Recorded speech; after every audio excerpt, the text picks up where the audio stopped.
दूसरे टेस्ट मुकाबले के दूसरे दिन आया गिल और पंत के बाद रविचंद्रन अश्विन और जडेजा की गेंदबाजी का तूफान, बल्लेबाजी में अर्धशतक ठोक रचा इतिहास। नमस्कार दोस्तों, स्वागत है एक बार फिर हमारे चैनल में। भारत और बांग्लादेश की टीम के बीच पहले यहां पर गिल और पंत ने शतक की पारी में तूफानी परफॉर्मेंस करके दिखाया। इसके बाद रविचंद्रन अश्विन और जडेजा ने बल्लेबाजी में दमदार परफॉर्मेंस किया, तो वहीं पर गेंदबाजी में भी तूफान हमें देखने को मिला। तो दोस्तों, इस वीडियो में हम आपको बताएंगे इस मुकाबले का पूरा हाईलाइट, आखिरकार किस तरह से यहां पर भारतीय टीम के बल्लेबाजों ने दमदार परफॉर्मेंस करते हुए एक ऐतिहासिक स्कोर बांग्लादेश की टीम के खिलाफ खड़ा कर दिया। इस मुकाबले का पूरा हाईलाइट जानने के लिए इस वीडियो को एंड तक जरूर देखें। साथ ही चैनल को सब्सक्राइब नहीं किया है तो क्रिकेट से जुड़ी हर एक लेटेस्ट अपडेट के लिए चैनल को सब्सक्राइब करके बेल आइकन जरूर दबा लें।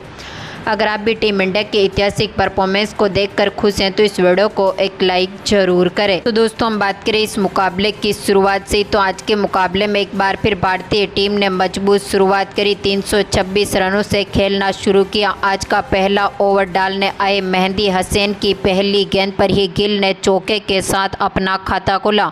तो इसके बाद पंत ने भी शानदार कवर ड्राइव के जरिए गेंद को बाउंड्री लाइन के पार भेजा। तो इसके बाद इस इनिंग का पहला छक्का देखने को मिला था गिल के बल्ले से। यहां पर छठे ओवर में लॉन्ग ऑन के ऊपर से इन्होंने एक बार फिर शानदार शॉट खेलते हुए गेंद को छक्के के लिए बाउंड्री लाइन के पार भेजा। तो एक बार फिर दमदार फॉर्म में उतरे पंत ने भी शानदार शॉट खेला। हसन महमूद की गेंद को यहां पर 9वें ओवर में स्टैंड में डिपॉजिट कर दिया, यानी कि पंत के बल्ले से भी एक ऐतिहासिक छक्का देखने को मिला। तो इसके बाद दमदार फॉर्म में चल रही पंत की पारी ज़्यादा लंबे समय तक नहीं टिक पाई और दमदार फॉर्म में उतरे मिराज ने यहां पर पंत का विकेट लिया, इनका कैच पकड़ा और ये आज के मुकाबले में 128 रनों की शानदार पारी खेलने के बाद पेवेलियन लौटे। तो इसके बाद पारी को संभालने उतरे थे केएल राहुल ने भी यहां पर शानदार शुरुआत करी। टीम को एक बार फिर मजबूत स्थिति में उतारा और पहली गेंद पर ही कवर ड्राइव के जरिए गेंद को चौके के लिए बाउंड्री लाइन के पार भेजा। तो इसके बाद 13वें ओवर में गिल के बल्ले से एक और शानदार शॉट देखने को मिला और इन्होंने दमदार चौका जड़ दिया। तो एक बार फिर 15वें ओवर में केएल राहुल ने पारी को संभालते हुए कवर ड्राइव के जरिए एक बार फिर गेंद को चौके के लिए बाउंड्री लाइन के पार भेजा। तो 17वें ओवर में एक बार फिर केएल राहुल के बल्ले से शानदार परफॉर्मेंस की उम्मीद थी और हुआ भी कुछ ऐसे ही और केएल राहुल ने शानदार शॉट खेलते हुए गेंद को एक बार फिर चौके के लिए बाउंड्री लाइन के पार भेजा। लेकिन इसके बाद टीम इंडिया को तगड़ा झटका लगा था यहां पर शुभमन गिल के रूप में, जहां पर दमदार फॉर्म में उतरे मेहदी हसन मिराज, इन्होंने शुभमन गिल को LBW कर दिया, जो कि आज के मुकाबले में 132 रनों की शानदार पारी खेलने के बाद पेवेलियन लौटे। तो इसके बाद केएल राहुल से एक शानदार परफॉर्मेंस की उम्मीद थी और केएल राहुल ने 21वें ओवर में एक बार फिर शानदार शॉट खेलते हुए गेंद को चौके के लिए बाउंड्री लाइन के पार भेजा। तो 23वें ओवर में भी इन्होंने एक बार फिर शानदार शॉट खेलते हुए चौका जड़ा और इसी के साथ ही टीम का स्कोर यहां से 400 रनों के पार पहुंचने में सफल रहा था, यानी कि पहले स्तर के आखिरी ओवर में केएल राहुल के रूप में टीम इंडिया को एक और तगड़ा झटका लगा, जहाँ पर दमदार फॉर्म में उतरे केएल राहुल भी आज के मुकाबले में 32 रन बनाकर पेवेलियन लौटे, यानी कि टीम इंडिया ने पहले स्तर में यहां पर 3 विकेट खोने के साथ ही 76 रनों की शानदार पारी खेल के दिखाई और अब तक भारत ने अपने 6 विकेट खो दिए थे। इसके साथ ही स्कोर यहां से 402 रनों तक पहुंच चुका था। अब पारी को संभालने उतरे थे जडेजा, तो उनके साथ अश्विन ने मिलकर एक बार फिर टीम को मजबूत शुरुआत दिलाई, जहां पर जडेजा ने शानदार शॉट खेला और लॉन्ग ऑफ के ऊपर से 1 बाउंस चौके के साथ इन्होंने भी अपना खाता खोला। तो दमदार फॉर्म में उतरे रविचंद्रन अश्विन ने 31वें ओवर में नाहिद राणा की गेंद का एक बार फिर शानदार आगाज किया और तीसरी गेंद को चौके के लिए बाउंड्री लाइन के पार भेजा। तो आखिरी गेंद पर भी शानदार शॉट खेला और दमदार चौके के साथ ही टीम के स्कोर को काफ़ी मजबूत स्थिति में उतारा। तो एक बार फिर दमदार फॉर्म में उतरे जडेजा ने भी 32वें ओवर में एक बार फिर शानदार शॉट खेला और यहां से 72 मीटर का शानदार छक्का जड़ दिया। तो एक बार फिर दमदार दमदार फॉर्म में उतरे रविचंद्रन अश्विन ने भी यहां पर कवर ड्राइव के जरिए गेंद को चौके के लिए बाउंड्री लाइन के पार भेजा। 37वें ओवर में दमदार फॉर्म में उतरे एक बार फिर रविचंद्रन अश्विन ने जडेजा के साथ बेहतरीन पार्टनरशिप करी और कवर ड्राइव के जरिए एक बार फिर चौके के लिए यहां पर गेंद को बाउंड्री लाइन के पार भेजा। तो दमदार फॉर्म में उतरे साकिब की गेंद पर जडेजा ने भी शानदार आगाज किया और फाइन लेग के ऊपर से एक बार फिर शानदार शॉट खेला और यहां से भी शानदार एक और बाउंड्री जमाई। तो अश्विन ने भी डीप मिड विकेट के जरिए गेंद को स्टैंड में डिपॉजिट कर दिया। तो एक बार फिर दमदार फॉर्म में उतरे जडेजा ने भी 45वें ओवर में शानदार लॉन्ग ऑन के ऊपर से गेंद को छक्के के लिए बाउंड्री लाइन के पार भेजा। यानी कि यहां पर दोनों खिलाड़ियों की पारी जो कि यहां पर अपने अर्धशतक के करीब पहुंच चुकी थी। तो इसके बाद दमदार फॉर्म में उतरे 47वें ओवर में जडेजा ने एक बार फिर साकिब की गेंद का शानदार आगाज किया और गेंद को यहां से एक बार फिर चौके के लिए बाउंड्री लाइन के पार भेजा।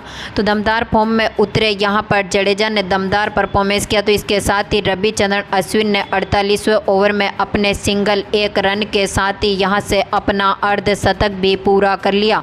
यानी कि यहां पर अश्विन की दमदार अर्धशतक की पारी पूरी हुई।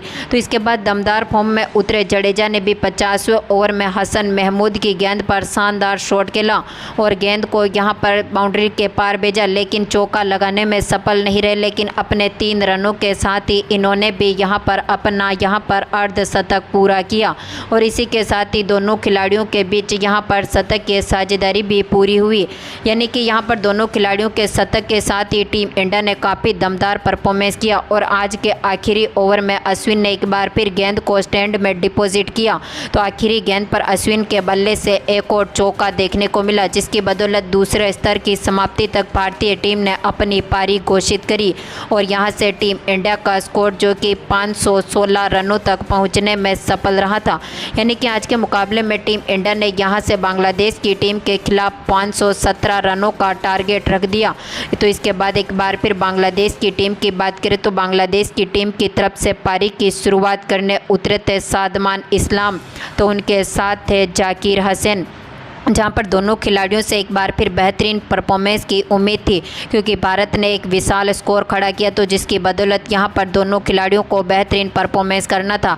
तो ऐसे में दोनों ने मिलकर टीम को मजबूत शुरुआत दिलाई, जहां पर बुमराह के ओवर में दमदार फॉर्म में उतरे सादमान इस्लाम ने शानदार शॉट खेला और गेंद को चौके के लिए बाउंड्री लाइन के पार भेजा और चौके के साथ अपना खाता खोला। तो इसके बाद दमदार फॉर्म में उतरे जाकिर हसन ने एक बार फिर शानदार शॉट खेला और गेंद को यहां पर छक्के के लिए बाउंड्री लाइन के पार भेजा। यानी कि दमदार परफॉर्मेंस करते हुए इन्होंने गेंद को स्टैंड में डिपॉजिट कर दिया और 6 ओवर तक ही टीम का स्कोर यहां से 36 रनों तक पहुंचने में सफल रहा था। यानी कि टीम ने काफ़ी बेहतरीन शुरुआत करी, जिस तरह की शुरुआत की उम्मीद थी दोनों ने वैसी शुरुआत दिलाई। लेकिन इसके बाद गेंद थमाई गई अश्विन को और अश्विन ने दमदार परफॉर्मेंस किया, दोनों बल्लेबाजों को यहां पर छक्के छुड़ाए। लेकिन इसके बाद एक बार फिर दमदार फॉर्म में उतरे जसप्रीत बुमराह ने टीम इंडिया को पहली सफलता दिलाई। शानदार फॉर्म में चल रहे जाकिर को पेवेलियन की राह दिखाई। यशस्वी जायसवाल के हाथों से इनको कैच आउट करवाया, जो कि आज के मुकाबले में 22 गेंदों पर 33 रनों की शानदार पारी खेलने के बाद पेवेलियन लौटे। तो इसके बाद 11वां ओवर डालने आए एक बार फिर रविचंद्रन अश्विन ने टीम को दूसरी बड़ी सफलता दिला दी, जहां पर दमदार फॉर्म में चल रहे थे सादमान को यहां पर गिल के हाथों से कैच आउट करवा दिया और इनको भी यहां पर 22 रनों के स्कोर पर पेवेलियन की राह दिखाई। यानी कि यहां से टीम इंडिया को बड़ी सफलता मिलना शुरू हुई और दोनों खिलाड़ियों ने यहां पर टीम को मजबूत स्थिति में उतार दिया। तो इसके बाद पारी को संभालने उतरे कप्तान नजमतुल्लाह हुसैन सांतो भी इस मुकाबले में काफ़ी बेहतरीन फॉर्म में उतरे और इन्होंने भी शानदार शॉट खेला और छक्के के साथ अपना खाता खोला। तो इसके बाद इसी ओवर में एक बार फिर स्वीप शॉट के जरिए गेंद को यहां से स्टैंड में डिपॉजिट कर दिया। यानी कि यहां पर 80 के स्कोर तक टीम के सामने यहां पर भारत के सामने ये टीम अपना स्कोर खड़ा कर चुकी थी। लेकिन इसके बाद एक बार फिर दमदार फॉर्म में उतरे रविचंद्रन अश्विन ने 80 रनों के स्कोर पर बांग्लादेश की टीम को तीसरा तगड़ा झटका दिया। यानी कि यहाँ पर मोमिनुल हक को चलता कर दिया, जो कि आज के मुकाबले में 21 रन बनाकर पेविलियन लौटे। तो इसके बाद पारी को संभाल रहे मुशफिकुर, जिनसे बड़ी पारी की उम्मीद थी, लेकिन यह भी कुछ खास करते हुए नहीं दिखे और अश्विन ने दमदार परफॉर्मेंस करते हुए इनको भी फील्डर के हाथों से कैच आउट करवा दिया और ये भी चलते बने।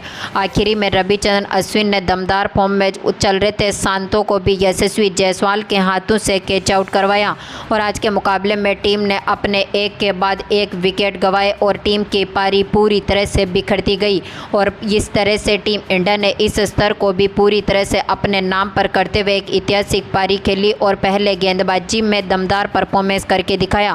पहले स्तर में काफ़ी बेहतरीन परफॉर्मेंस किया। इसके साथ ही बल्लेबाजी में भी ऐतिहासिक पारी के साथ टीम ने एक शानदार टारगेट रखा, जिसकी बदौलत ये टीम अब पूरी तरह से बिखरती हुई दिख रही है और भारत के पक्ष में पूरी तरह से मुकाबला घोषित हो चुका है।